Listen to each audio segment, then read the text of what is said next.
Quand on va passer des vidéos ou des articles de blog alarmistes sur les IA, bon, on sait qu'on peut passer son chemin.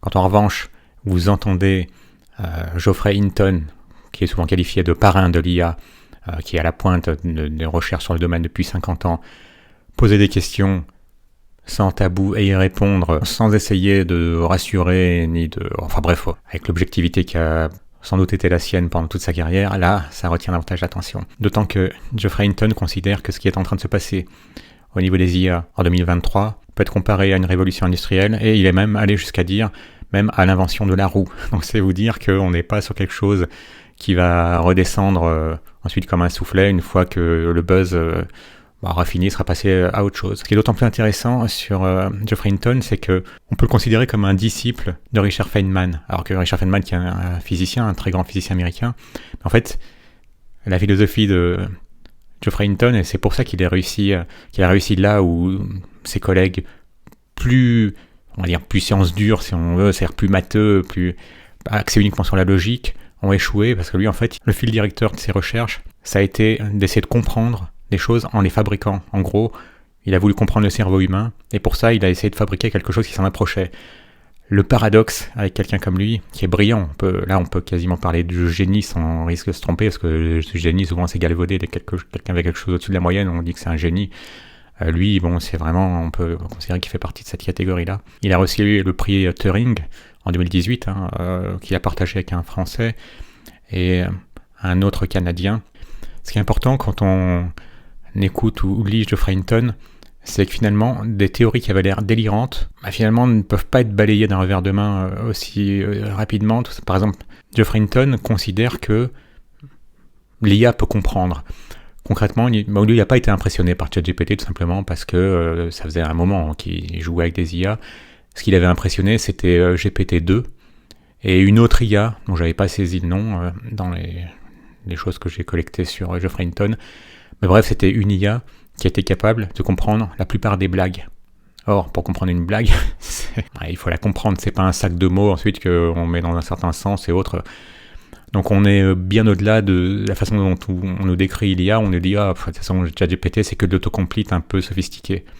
Et ce que dit Geoffrey Hinton, qui lui est à l'origine des travaux qui ont abouti ensuite sur ChatGPT, puisque c'est un de ses étudiants, ou deux, en tout cas un c'est sûr, qu'il a eu probablement en post-doc, qui ensuite est parti comme directeur technique chez OpenAI, donc ensuite ce qui aboutit à ChatGPT. Donc le premier point qui est perturbant, c'est que quelqu'un comme Geoffrey Hinton, qui est vraiment au cœur de l'IA, et des recherches autour de l'IA depuis un demi-siècle, considère que peut-être qu'elles comprennent et qu'elles font pas que de l'autocomplete bourrin, même s'il décrit des IA comme ChatGPT comme étant des savants idiots. Et il considère que c'est la prochaine étape maintenant, qu'elles réussissent à aller vers une compréhension, mais une compréhension qui ne sera pas de toute façon celle propre aux humains. Quand je vous disais il y a un instant, il considère, c'est un paradoxe pour quelqu'un qui a eu un tel parcours et qui a fini par avoir l'équivalent du prix Nobel d'informatique avec ses recherches sur l'IA, il a longtemps été considéré comme un doux rêveur, encore c'est sans doute trop gentil, par des collègues qui faisaient partie de l'école qui était mainstream à l'époque et qui considéraient que tout pouvait être compris uniquement avec une approche purement mathématique, par le raisonnement et la logique. Lui, il avait une approche biologiste qui était minoritaire à l'époque. C'est simplement du fait qu'il avait un double cursus, il venait de la psychologie, et en plus d'avoir ensuite fait des études sur l'intelligence artificielle. C'est pour ça que dans les années 80, quand il disait si ça peut marcher, simplement quand les ordinateurs seront plus puissants et qu'on pourra créer des modèles à partir de davantage de données, ça marchera. Et en fait, à l'époque, il lui disait clairement, c'était considéré par ses collègues comme au mieux une excuse de loser, si on peut dire, une excuse de mauvais perdant qui s'accroche à une théorie qui visiblement marche pas, et que cette histoire d'avoir plus de processeurs et plus de données, c'est qu'un faux prétexte. Et nous, maintenant évidemment, on est en 2023, on connaît la fin de l'histoire, en tout cas la fin, j'espère que non, on connaît la suite, et on sait que c'était vraiment ce qui manquait. C'était des processeurs beaucoup plus puissants, c'était des quantités de données qui pouvaient être gérées, ce qu'on a appelé le big data, ce qu'on appelle encore le big data, qui ont rendu possible ces avancées dans l'IA. Mais à l'époque, c'était un courant minoritaire, et à tel point que, à un moment donné, les chercheurs en IA qui avaient une approche purement basée sur les mathématiques, la logique et la rationalité, avaient laissé tomber. pendant que lui a continué. Et ce qui le fascinait, c'était notre propre cerveau. Il dit comment est-ce que c'est possible qu'on soit capable d'apprendre des choses comme lire, comme faire des maths, simplement à l'aide de quelques millions de connexions qui se font ou ne se font pas, mais en tout cas, il y a une plasticité qui le fascinait. En 2006, il y a eu une grosse accélération pour les tenants de sa théorie grâce au deep learning et au fait que c'est le P finalement de ChatGPT, grâce à tout ce qui était pré-training qui permettait d'initialiser de manière plus efficace les réseaux. Et là où les choses ont vraiment pris un tournant, ça aurait été en 2009, où il y a 2 étudiants qui ont réussi à créer le meilleur speech recognizer, en gros l'application qui était capable de reconnaître le langage la plus évoluée, puisqu'elle pouvait reconnaître les phonèmes prononcés mieux que les autres réseaux de neurones qui n'utilisaient pas ce qu'ils appellent le deep neural nets, les deep neural nets. Et surtout en 2012, c'est là qu'il y a eu l'avancée la plus importante, c'est que grâce aux travaux de 2009, ces étudiants qui ont permis de créer le meilleur speech recognizer, il y a eu d'autres labos, il y a eu la possibilité qui a été donnée à d'autres labos, que ce soit ceux de Microsoft, d'IBM, de Google, de pouvoir utiliser les Deep Neural Networks de 2009. Donc finalement, c'est sorti des labos, si on veut le dire vite, pour aller vers davantage d'entreprises. À tel point que la reconnaissance vocale est devenue bien meilleure sur Android que sur Siri, grâce notamment à la suite de ces travaux de 2009. Et c'est de là que 2 autres étudiants de Geoffrey Hinton, vous allez voir, on arrive sur ce qu'on est en train de vivre maintenant, ont développé un système de reconnaissance d'objets, cette fois. Et depuis des images. Et ce système était bien meilleur que ce qui existait jusqu'alors.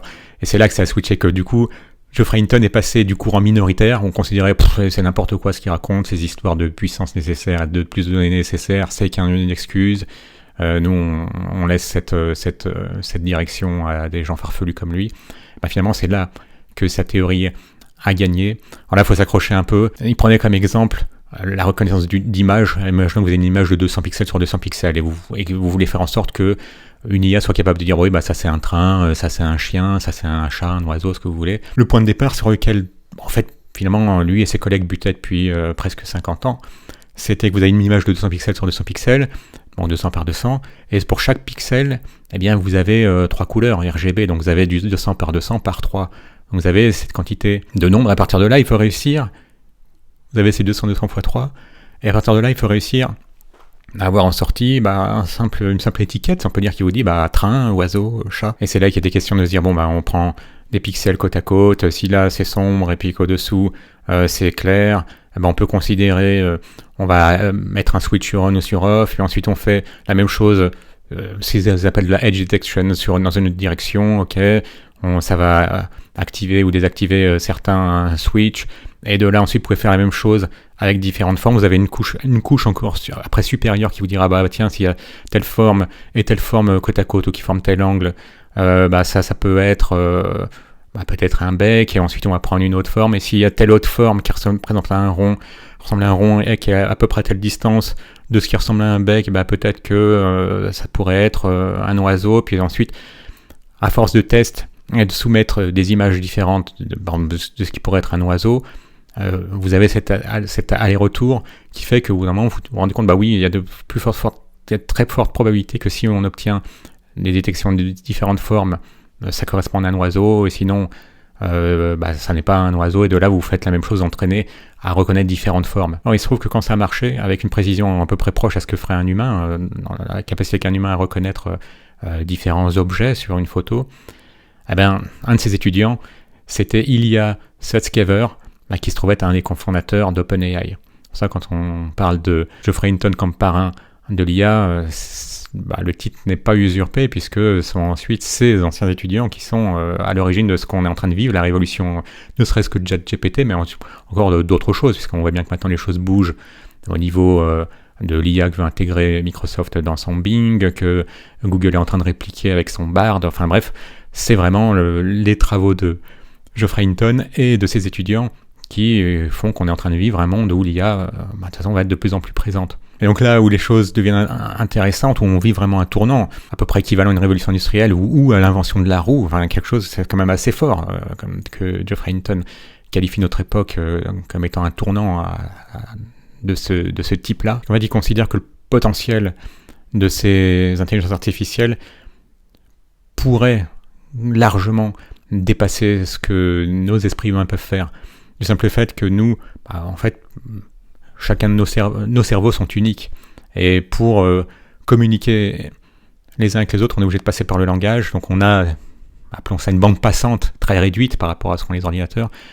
On a une durée de vie également très réduite par rapport à un temps d'activité très réduit par rapport aux ordinateurs. Et surtout, les ordinateurs ont cet avantage sur nous, c'est qu'ils peuvent cloner exactement les mêmes modèles sur des milliers, des millions de machines, partager quasiment instantanément toutes ces données, et à partir de là se spécialiser sur différentes tâches qui peuvent ensuite être, je ne sais pas si on pourrait dire orchestrées, mais en tout cas obtenir une somme de connaissances et d'articulation de ces connaissances qui est impossible à imaginer pour un être humain. Si bien que d'après Geoffrey Hinton, on est, alors je n'irai pas à ce qu'à dire roule à tombeau ouvert, c'est tout de suite une image un peu négative, mais que oui, on avance à vitesse grand V vers l'inconnu. Alors ça fait très Star Trek pour ceux qui aimaient cette série, mais c'est vraiment la situation dans laquelle on est. Et les choses vont bien plus vite que prévu, c'est-à-dire que pour Geoffrey Hinton, il considérait que une intelligence artificielle globale, ce qu'on appelle une General Purpose Intelligence, vous verrez de plus en plus ce sigle, ou AGI, vous le verrez également de plus en plus, c'est Artificial General Intelligence. Eh bien, c'est quelque chose que Geoffrey Hinton lui-même n'imaginait pas voir avant 2043, 2073, parce que bon, il parlait j'ai vu cette interview qu'il a de 2023, dans laquelle il parlait de 20 à 50 ans, donc par rapport à 2023, ça fait de 2043 à 2073. Or, maintenant, il pense, et de nouveau, c'est pas Madame Michu qui pense ça, c'est le parrain de l'IA, qui nous dit que cette AGI, Artificial General Intelligence, il est tout à fait possible qu'elle apparaisse d'ici 2043. Et comme les prévisions sont de plus en plus resserrées, qu'on se rend compte que finalement ce qu'on estime être possible d'ici 10 ou 15 ans, finalement ça devient possible au bout de 10 ans, peut-être que ce ne sera pas 2043, peut-être que ce sera plus tôt. Alors là où les choses commencent à être flippantes quand on écoute Geoffrey Hinton, c'est qu'il considère que l'une des choses, pour nous par exemple programmeurs, il laisse très peu de place à l'équivoque et il considère qu'effectivement, comme les IA vont nous libérer des tâches les plus basiques, répétitives, il y a deux hypothèses. Pour nous, l'hypothèse haute, c'est que ça nous libère des tâches routinières et que ça nous laisse davantage de temps pour faire des choses plus intéressantes. Ça, c'est l'hypothèse haute. L'hypothèse basse, ce serait au contraire qu'on aura besoin de 10 fois moins de programmeurs. Alors, c'est pas pour demain non plus. Mais donc, si vous êtes en train d'apprendre à programmer, laissez pas tout tomber en disant le père de l'IA a dit que il y a une chance. Je sais pas si on peut dire que c'est une chance sur deux, mais enfin, en tout cas, qu'il y a une chance non négligeable qu'il y ait beaucoup moins de programmeurs, qu'on ait besoin de beaucoup moins de programmeurs, mais ça sera peut-être dans 10 ans, donc vous aurez au moins la possibilité de mettre de l'argent de côté avant d'aller vous recycler pour devenir maçon, je ne sais quoi, une activité que l'IA ne pourra pas faire à votre place. Là où j'ai trouvé un peu optimiste Geoffrey Hinton, c'est qu'on lui dit, regardez, il ne faut pas craindre ce genre de progrès technologique.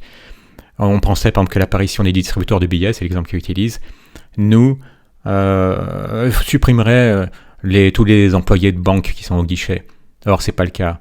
Quand on regarde quand même autour de nous, ça c'est un peu l'universitaire plus dans sa tour d'ivoire, mais moi, rien qu'en échelle, j'ai vu beaucoup d'agences bancaires disparaître, ne serait-ce que dans ma petite ville de 10 000 habitants. Pourquoi ? Parce que, d'une part, les distributeurs de billets ont vraiment remplacé les guichetiers, donc on n'a plus besoin d'aller au guichet pour retirer de l'argent, faire des virements, on les fait nous-mêmes sur Internet. Donc là, on est vraiment dans un cas où il y a beaucoup d'agences bancaires qui ferment. Alors soit ça finit par des licenciements secs des employés, soit on essaye de les recaser, de les muter ailleurs, mais c'est pas le cas de tous, ou bien simplement quand ils atteignent l'âge de la retraite, on renouvelle pas le poste.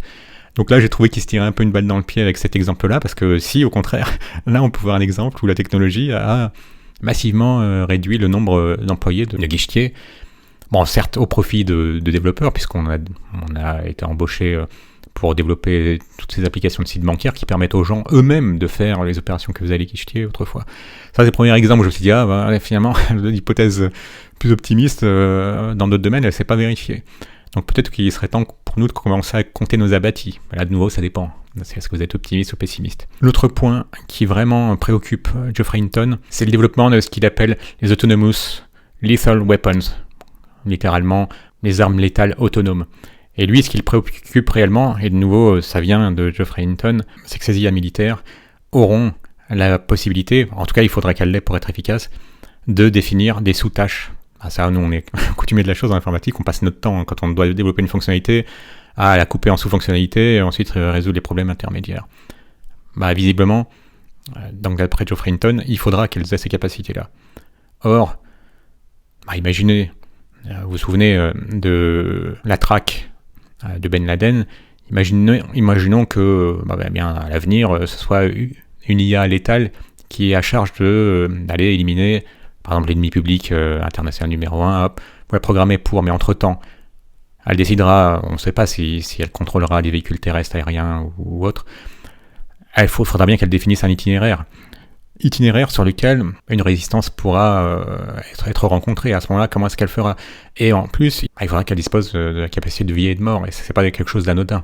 Alors évidemment, lui, il appelle de ses voeux qu'il y ait une sorte de convention de Genève, comme ça a été le cas pour l'usage des armes chimiques, qui est totalement condamné, interdit, mais on a bien vu dans les conflits récents qu'il y a quand même eu des attaques chimiques. Donc, décider entre pays de bonne volonté de ne pas développer les IA militaires et les armes létales autonomes, vous pouvez arrêter. La France, l'Amérique, le Canada, l'Angleterre, qui on veut, peut décider de rentrer et de respecter une telle convention, mais on se doute bien que la Russie de Poutine ou la Chine de Xi Jinping ne le fera pas. Donc, au bout d'un moment, vous demandez, alors est-ce que ça vaut le coup d'être les seuls à lever le pied pendant que vos futurs ennemis potentiels, eux, ne le feront pas? Donc ça fait partie des points qui le préoccupent le plus, et qui devraient nous préoccuper également en tant qu'opinion publique, simplement. Et l'autre point aussi qui est fascinant, c'est que la question de est-ce qu'une IA ressent quelque chose? Moi, je m'attendais à ce qu'il balaye la question du revers de la main en se disant non, mais ça c'est ridicule, vous regardez trop de films de science-fiction. Eh bien, ça n'a pas été le cas du tout. Geoffrey Hinton considère que, ne serait-ce que ces fonctions d'autocomplete, qu'on prend un peu comme étant de la simple statistique, ok, s'il y a ces 8 mots, je sais pas moi, le chat s'approche de son assiette de lait, et nous on se doute qu'il va la boire, il va vous mettre un coup de patte dedans, enfin il n'y a pas beaucoup de... On se doute de ce que pourrait être la suite. Les IA sont capables de le faire aussi, une IA comme ChatGPT, elle peut vous pondre une histoire, même un poème si vous voulez, en partant de cette phrase. On se dit c'est que de la statistique, mais là où Geoffrey Hinton utilise un exemple très intéressant qui montre qu'en fait il doit y avoir quelque part à un certain niveau de la compréhension, il prend une phrase toute bête en anglais qu'il faut traduire en français. Alors rassurez-vous, même si vous êtes fâché avec l'anglais, elle est facile à comprendre. La phrase c'est « The trophy would not fit the suitcase because it was too big ». Donc littéralement que le trophée ou la coupe ne pourrait pas rentrer dans la valise parce qu'il est trop gros. Et vous voyez ce hit. Alors, pour les Anglais, ils s'emmerdent pas, il n'y a pas de genre. Mais quand on regarde ce hit, on sait très bien de quoi il s'agit. On sait très bien que ce hit, il fait référence à la coupe, au trophée. Si en revanche vous avez presque la même phrase, cette fois-ci ce serait « The trophy would not fit in the suitcase because it was too small ». Et ben le hit, à ce moment-là, on devine tout de suite en tant qu'humain que c'est la valise. Donc le trophée ne rentrerait pas dans la valise parce qu'elle est trop petite. Donc en gros, il faut bien qu'il y ait compréhension pour qu'une IA qui fait des traductions de l'anglais vers le français puisse traduire correctement, or elles le font correctement. Et ce qui veut dire que pour comprendre et traduire une phrase pareille, il faut que l'IA ait des notions de relations spatiales, de volume, de choses comme ça. Simplement pour mettre ce petit hit, le traduire comme il faut, soit par il, dans ce cas-là, soit par elle. Et donc c'est pas simplement un traitement un peu bourrin de mots, hop, on a un sac de mots ou une suite de mots les unes à la suite des autres, puis on les traduit, comme si on prenait un dictionnaire qu'on le tournait. On est plus proche de ce que fait un vrai traducteur humain qui doit comprendre le contexte de la phrase. Une autre question assez pareille, est-ce que les IA vont développer une sensibilité? Et là, de nouveau, je m'attendais à ce qu'il balaye la question d'un revers de main, et non, en fait, ou de manche plutôt, je ne sais plus, de main de manche, ça dépend si vous êtes en manche courte ou longue, est-ce que les IA ressentent ou vont ressentir quelque chose? Et le plus étonnant, quand d'autres personnes que lui évacuent complètement cette question, il dit pourtant quand on leur demande qu'est-ce que vous appelez ressentir, elles ne sont pas capables de le définir elles-mêmes correctement. Donc comment pourraient-elles directement évacuer cette question? Et donc si on est en train de créer des applications en ce moment, des programmes qui sont capables de comprendre, est-ce qu'à un moment donné, et vu l'accélération que connaît ce genre de domaine, ce moment pourrait arriver plus tôt que ce qu'on imagine, qui nous concernerait nous, de notre vivant, qu'à un moment donné, une IA ait son propre ressenti et pourquoi pas ait ses propres valeurs, voire objectifs. À propos des valeurs des objectifs, c'est aussi quelque chose qui constituerait une évolution majeure d'après Geoffrey Hinton, c'est que pour l'instant, les IA ont été entraînées avec des données contradictoires. On le voit bien, Parce qu'elles ont été entraînées massivement sur des choses il y a sur Internet, même sur des choses qui devraient même pas faire débat, que la Terre soit ronde. Vous voyez, il y a encore des gens qui, en 2023, regardent autour d'eux et disent « Ah, c'est plat !» Et même si vous leur montrez une image satellite, elles vont continuer à dire que la Terre est plate. Donc imaginez sur des choses où il n'y a pas consensus. Et même si on voulait simplement couper les choses en deux, pour simplifier la chose, ne serait-ce que les gens qui ont une vision du monde de gauche, d'autres qui ont une vision du monde de droite. Donc la prochaine étape, ce serait finalement d'être capable de donner des réponses, que les IA donnent des réponses, ou même en amont qu'elles soient entraînées pour être capable de donner des réponses en fonction du point de vue de l'interlocuteur. Si on veut simplifier à l'extrême, c'est en fonction que l'auditeur, ou plutôt que la personne qui utilise l'IA, soit de gauche ou de droite, on lui donnera plus ou moins une réponse qui correspondra à son domaine de référence de gauche ou de son domaine de référence de droite. Donc on voit que quelqu'un comme Geoffrey Hinton, il a été capable d'avoir ce destin hors norme, et il aurait tout simplement pu, d'une part, se décourager, quand c'était plus ou moins la risée de ses collègues, de ses collègues du mouvement majeur, qui était plus basé, comme je le disais, sur la logique et sur le raisonnement, tandis que lui s'acharnait sur le fait de vouloir comprendre le cerveau pour essayer de faire avancer l'IA vers une direction qui correspondrait plus à la façon dont notre cerveau dispose d'une certaine plasticité, qui permet d'apprendre de nouvelles choses. On voit déjà que c'est son côté pluridisciplinaire, donc il n'était pas purement informaticien, mais il était aussi psychologue, qui lui a permis de creuser, et sans doute qu'il a creusé des questions plus médicales et biologiques, un type de ce calibre. De toute façon, même en autodidacte, il doit aller plus loin que certaines personnes en se consacrant à plein temps à un domaine. Il a été capable d'ouvrir de nouvelles voies à ce niveau-là. Ce qui a été remarquable aussi, c'est que très vite, la communauté scientifique leur emboîtait le pas. Il y a eu moins de résistance, moins de latence que ce à quoi on aurait pu s'attendre. Et là également, j'ai oublié ce point préoccupant. Parce que c'est un ancien de Google qui garde un peu un esprit d'entreprise. Mais lui, il est plus préoccupé par Microsoft qui développe son intelligence artificielle et qui mettrait moins de barrières et prendrait moins de précautions que Google. De nouveau, alors est-ce que c'est parce que c'est un ancien de Google ? En visionnant la longue interview que je vous mettrai en commentaire de Geoffrey Hinton, il donne pas l'impression d'un gars tatoué jusqu'à la moelle par une entreprise. J'ai vu passer encore hier sur France Info une chronique de 3 minutes qui était très simplificatrice, là où une interview complète de plus de 40 minutes va moins sur des raccourcis. Il n'a pas quitté Google pour tirer la sonnette d'alarme et tous nous faire paniquer. Il est en train de dire qu'en fait on ne sait pas où on va, on ne sait pas à quelle vitesse on va, mais c'est moins vendeur que de dire le parrain de l'IA prévient. J'ai eu recours à cette tactique putaclic parce qu'on n'a pas le choix. Au bout d'un moment, pour exister, il faut attirer l'attention. Mais j'espère que cette vidéo vous a montré que le sujet est plus complexe, plus riche, et qu'ensuite, s'il s'agit de paniquer ou de regarder l'avenir avec assurance, ça dépendra sans doute de votre façon d'appréhender les choses. Est-ce que vous êtes plutôt optimiste ou pessimiste, pour le dire vite ? Qu'est-ce que vous pensez des avancées de l'IA? Qu'est-ce que vous pensez du parcours de Geoffrey Hinton?